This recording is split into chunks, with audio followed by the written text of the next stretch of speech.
জমিদার, জমিদারের কিছু না, ওয়ারিশ না। আসসালামু আলাইকুম আরহামতুল্লাহ। সুধী দর্শক মণ্ডলী, এবার আমরা আসলাম জয়মনিহাট জমিদার বাড়ি। তবে এখানে যাকে দেখছেন ইনি জমিদারের কোনো বংশধর নন। এনার ভাষ্য অনুযায়ী যে জমিদাররা ছিলেন তার শ্বশুরের কাছে এই সব কিছুই বিনিময়ের মাধ্যমে দিয়ে যায়। তারা ভারতে চলে যায়,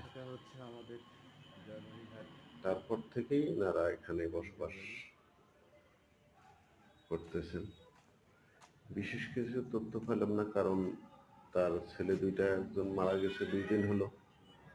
শোক সন্তুষ্ট পরিবারের উপর বেশি কিছু জিজ্ঞাসা করলাম না,